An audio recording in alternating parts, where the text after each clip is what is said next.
Welcome to the Times of Israel's daily briefing. I'm Amanda Borschel-Dan. Today is Thursday, May 29th, day 601 of the war. I'm joined by our U.S. Bureau Chief, Jacob Magid. Hi, Jacob. Thanks for joining me today in my very early morning and your late night. Always good to be with you, Amanda. Always a pleasure. U.S. Special Envoy to the Mideast Steve Witkoff announced to reporters in Washington, D.C. yesterday that he has a good feeling that a temporary ceasefire hostage release deal could be announced in the coming days. Jacob will tell us more. We'll also hear about the war of narratives over the rollout of the Gaza Humanitarian Foundation's startup in the Gaza Strip right now, which is delivering thousands of packages of food to very hungry Gazans. We'll hear how U.S. President Donald Trump is warning Prime Minister Benjamin Netanyahu to not bomb Iran because negotiations on that front are going very well, according to Trump. All of this and more when we're back. Jews have to learn to walk and chew gum at the same time. Thank you, Mr. President, for Jerusalem. No thank you for banning Arabs. His message on anti-Semitism is a good message. Trump is saying all the right things, and he may even be doing the right things, but for the wrong reasons. It's a dilemma for us, but I think we still have to stand up for the institutions, for due process, even if the wrong things that he's doing help us in the long term. I just don't see how they help us at all, because I think in the long run, there needs to be consequences. You can go up, you can march with a Palestinian flag. God bless you. That's fine. But if you use that flag to stop a Jewish students to go to class or beat them up, that's not freedom of speech. There needs to be consequences.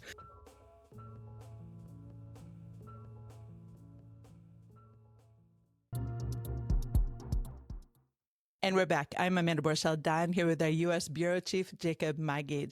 Jacob, you were in Washington, D.C. yesterday, and I'm sure there was a lot of buzz over U.S. Mideast Envoy Steve Witkoff's announcement that he has a good feeling about hostage release negotiations. What exactly is the good feeling based on, though, Jacob? So Witkoff met Tuesday with Strategic Affairs Minister Ron Dermer, who's been kind of following him around the globe. Imagine Steve's been flying quite a bit across the world, and Ron's trying to follow him to keep up with him and try to keep coordinating on Iran and then on the hostage deal. And in this meeting in the White House on Tuesday, what they tried to do was go line by line over a proposal that Hamas had sent back, basically its edits to the so-called Witkoff deal. And after Hamas provided its edits, Witkoff went over it with Dermer, and he told reporters on Wednesday in the Oval, basically, we feel good about what we have right here, and we're hoping to get a new term sheet.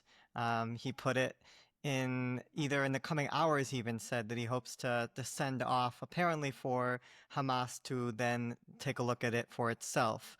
But this is, again, he's still talking about a framework deal again. Even Hamas in its statement a few hours earlier talked about that it is ready for a framework, meaning that it still hasn't negotiated yet the exact details, including, it says, agreed upon number of Palestinian prisoners.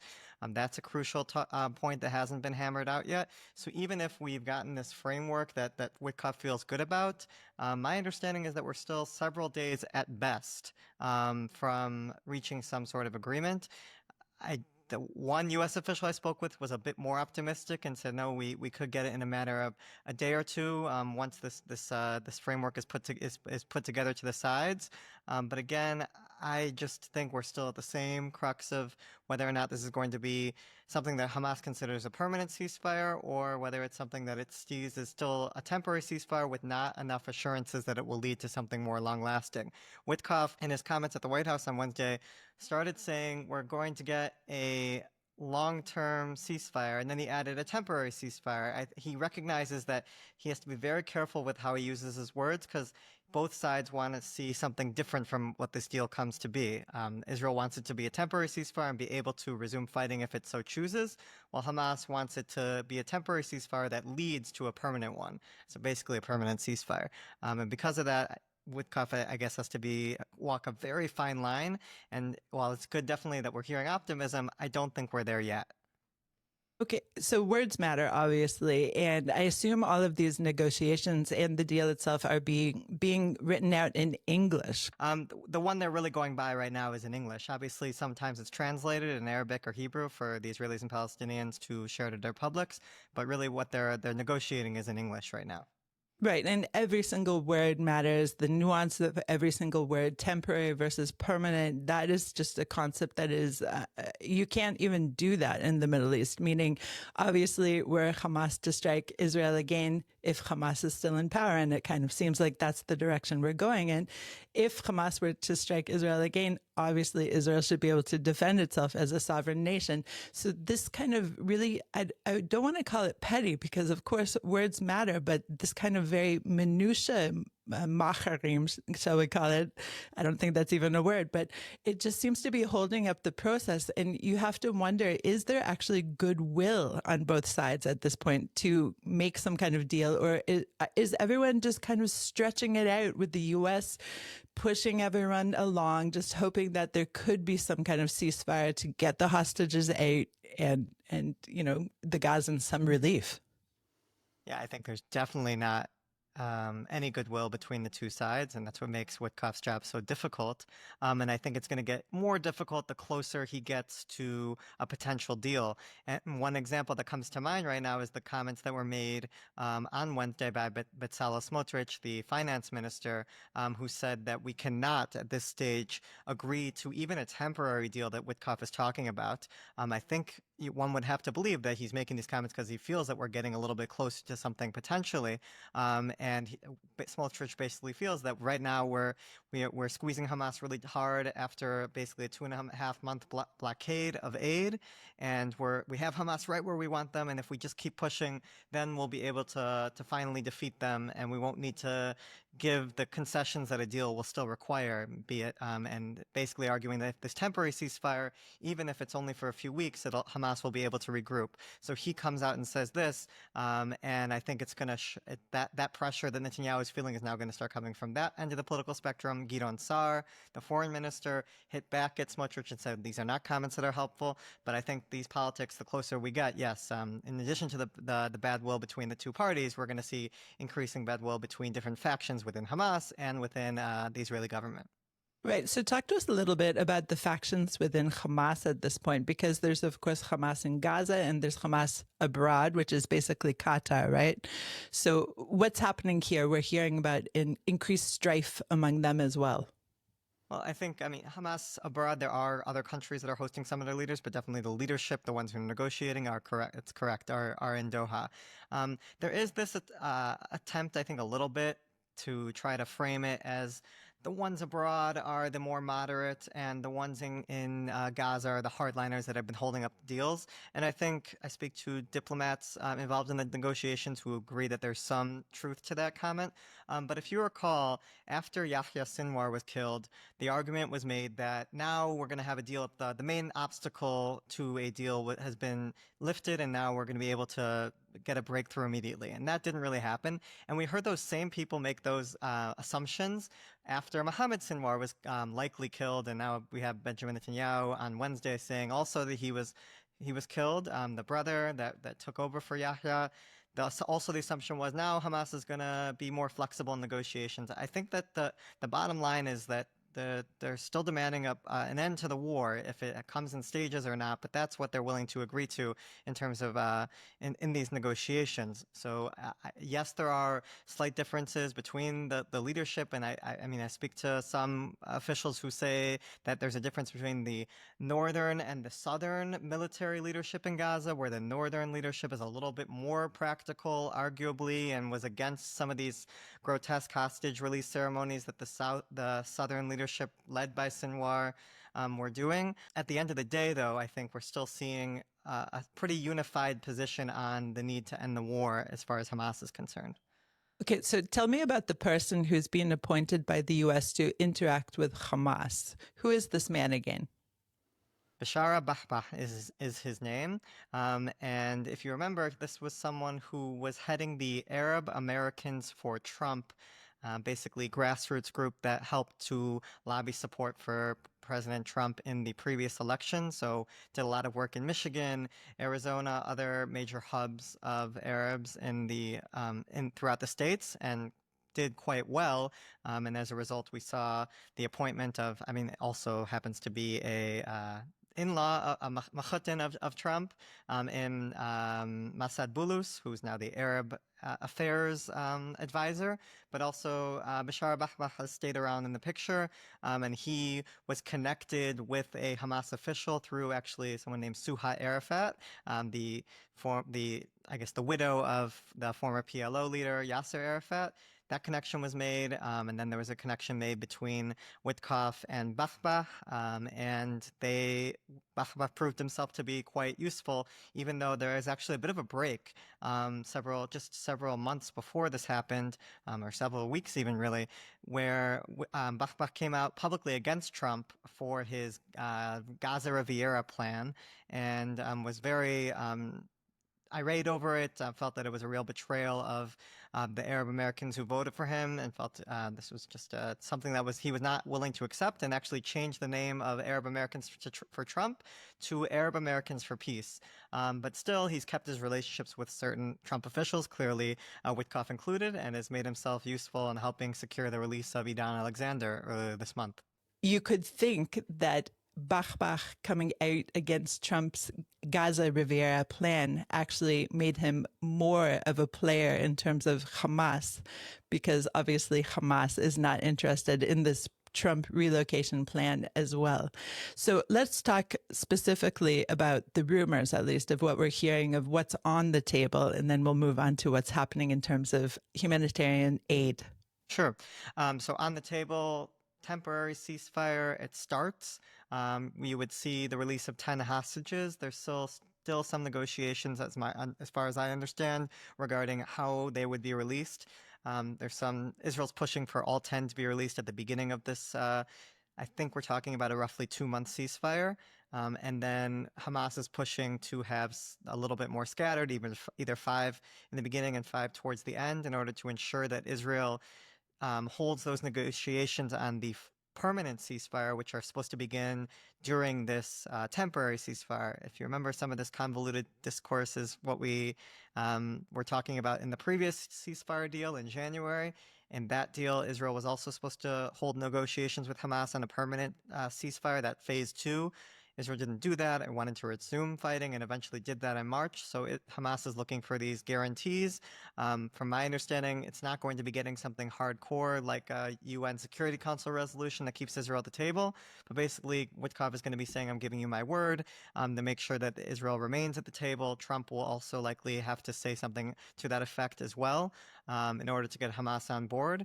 And then during that time, the hope, I think, from Witkoff's perspective, when he talks about also a long-term resolution, is that those negotiations will somehow be successful in getting both parties to agree to terms on a permanent ceasefire.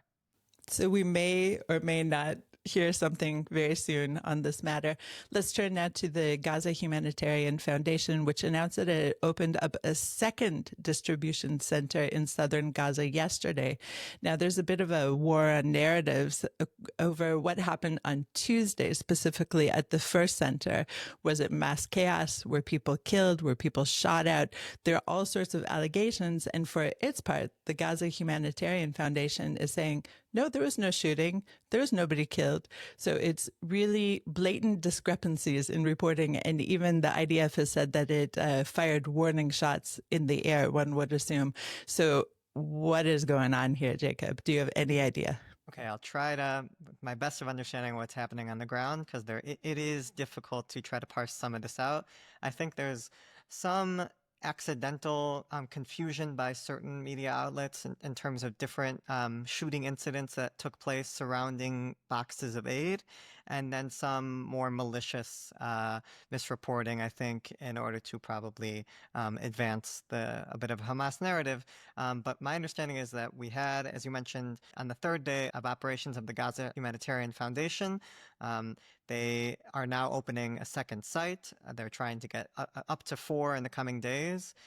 And this third day of operations was definitely more successful than the day before, when we had this overrun of thousands of Palestinians, clearly hungry after 2.5 months of no aid getting into the strip, rushing to the site, and basically GHF employees the American contractors deciding to fall back, recognizing that it didn't make sense for them to try to block this situation. It was late in the day, relatively. They were about to close. The understanding was that people were desperate and didn't want to not get their box before the site closed, and they allowed these people to take aid kind of just at will.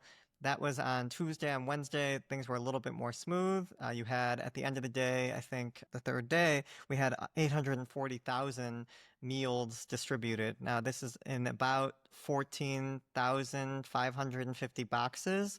So that means it's not necessarily 840,000 people are getting fed. It's more 14,550 families, which is still a mass amount. Much better, of course, than the days where no aid was going in at all. And I think GHF really feels that they've got the start of something that can really make an impact in Gaza. Right now, we're still talking a little bit of a drop in the bucket, but those drops, the bucket's starting to fill up a little bit, is how I think one U.S. official I spoke with put it. So there is a bit of optimism.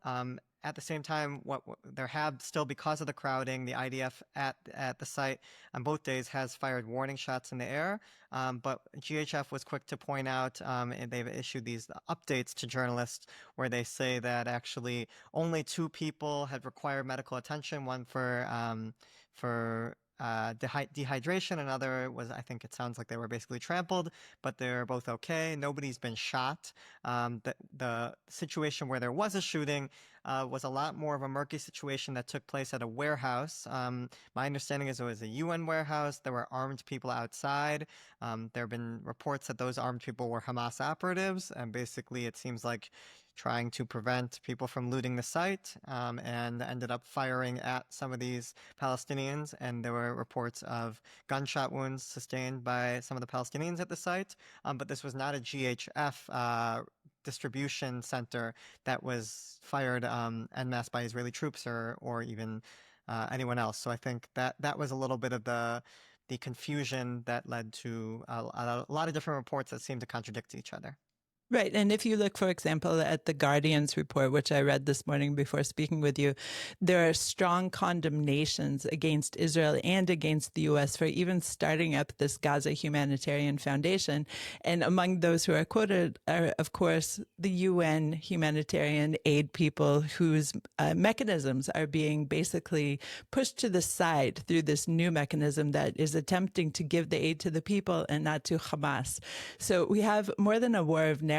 We have the Hamas narrative, the Israeli narrative, the Gaza Humanitarian Foundation narrative, but there's also these people in these organizations who are they themselves fighting for their very existence and meaning of work in Gaza. One cynically could think of it like that. And also, on the other hand, you want the food and the aid to get to the people. And as I understand it, aid is just piling up on the border already inside Gaza from these other aid foundations, networks, organizations, however you want to call it, and it's not being distributed. So how is this being explained by them, at least? So yeah, definitely war of words that we've seen play out on social media between COGAT, the defense ministry body that's kind of managing the aid in Gaza, versus the UN. COGAT accuses the UN of not picking up hundreds of truckloads of aid that have been just finally allowed into the border through Kerem Shalom in the south of Gaza. And then they're just sitting on the Gazan side and not being picked up, is the allegation by COGAT. And the response from the UN is, no, you're not giving us the proper coordination and approvals to be able to pick that aid up. Our drivers are sitting at checkpoints, military checkpoints, for hours on end in order to get this approval. It doesn't come, or you're giving us routes, they say, that aren't safe for passage, that it's an active war zone, and our drivers are not willing to risk their lives to this degree, given the several instances, if not, I mean, the UN organizations talk about far more even, than just several, where their workers have been caught under fire from Israeli military operations, either what they say, either intentional or unintentional, but they're not willing to risk their humanitarian workers to that degree and are demanding much more safe access routes, which are difficult to come by because we're still talking about a military zone. I'm not really sure how to square these two arguments. It's probably a little bit somewhere in the middle, that the access isn't great, but the UN is being extra cautious and not really wanting to work with Israel. And on the other hand, Israel just simply wanting to blame the UN when it doesn't want to necessarily work extra hard to get aid into the civilians who need it. Okay, let's go to a short break. What surprised you the most discovering about Jewish life in the United States? I think it's the pride. I think I was envy of that pride. Just being proud, being a proud Jew. It's something that I never even contemplated. I was just an Israeli. I think the fact that, in Israel, we have all sort of sectors in society. You kind of grow up with your kind. I hate that. The fact that I don't know a lot about my Jewish life, and I need to go abroad just to understand that. It's something so messed up, and how we grew up here. It's just, I think, once it got political to be Jewish in Israel, it made me kind of push away from that.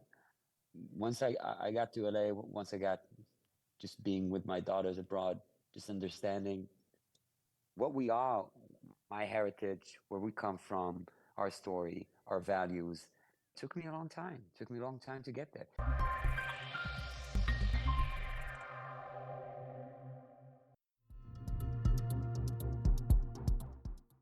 And we're back. I'm Amanda Borschel-Dan here with our U.S. Bureau Chief, Jacob Magid. Here in Israel, we marked Jerusalem Day on Monday, and part of that annual celebration is what is called the Flag March in the Old City of Jerusalem. In this march, thousands, if not tens of thousands, of Israelis come waving flags throughout the Old City to celebrate the reunification, as they say it, of Jerusalem since 1967. As part of this march, of course, there is hooliganism and often scenes of violence. This year was no exception. One of the Abraham Accord countries took note and responded.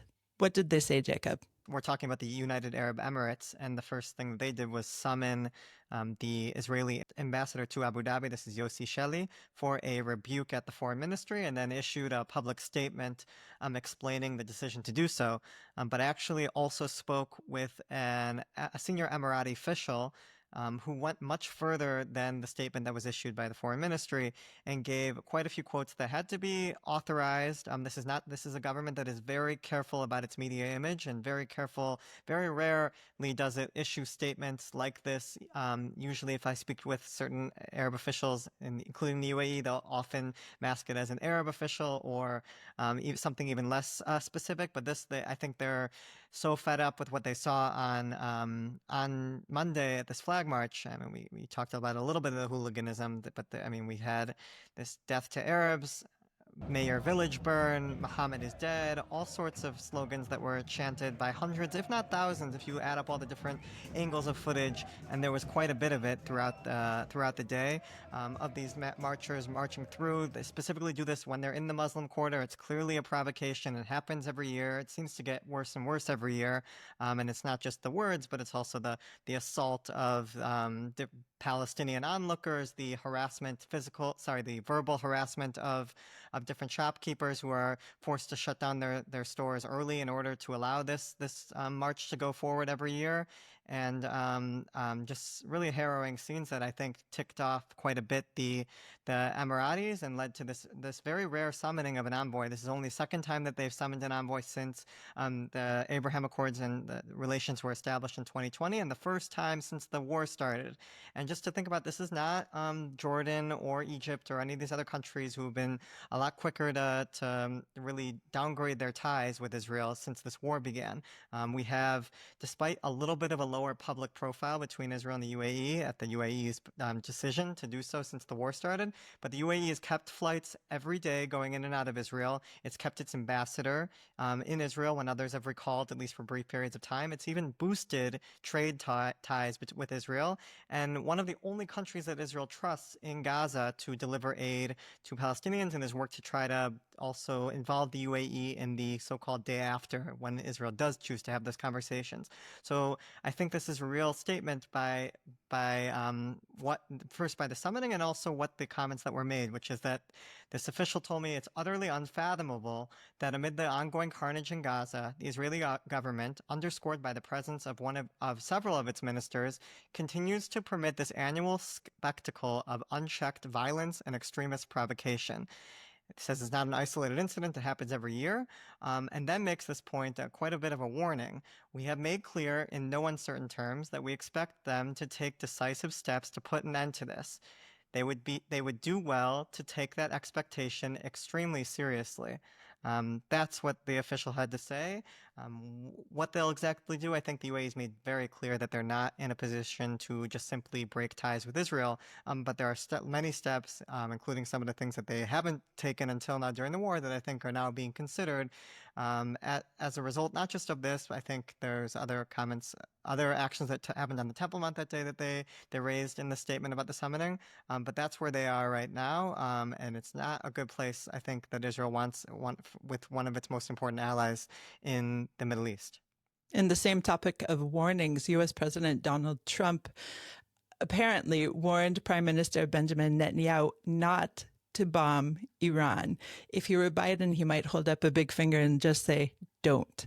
So, don't. So, Jacob, what are you hearing about Trump's warning to Netanyahu? Yeah, not apparently. There were reports that this happened trickling out in different media outlets over the past few days. Initially, Netanyahu and Trump, or specifically Netanyahu, talked about a very warm phone call he held with Trump last week. We're starting to find out that that wasn't really exactly the case, that the discussion was on Iran and that the sides don't really see eye to eye.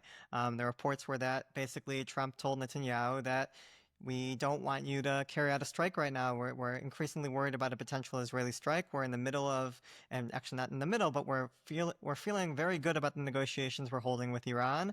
We're thinking we're reaching a near breakthrough, and a strike right now would really derail those negotiations. So hold off on a strike, please, Bibi. That was with the report. A reporter asked Trump in the Oval Office the same situation, the same gathering when Steve Witkoff spoke. Before that, Trump was asked about this report, and he basically didn't shy away from it. He said, well, to be honest, yeah, I did tell Netanyahu that it would be very inappropriate to do right now this kind of strike because we're very close to a solution with Iran.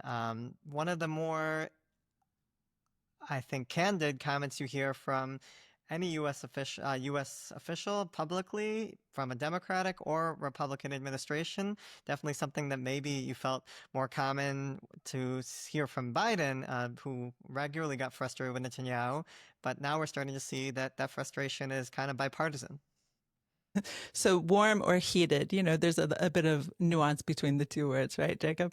I like that, yeah. Jacob, thank you so much for joining me today. Thanks for having me, Amanda. Thanks for listening to the Times of Israel's Daily Briefing. Please check out another installment tomorrow. This episode was produced by the Podwaves and video edited by Thomas Gersh.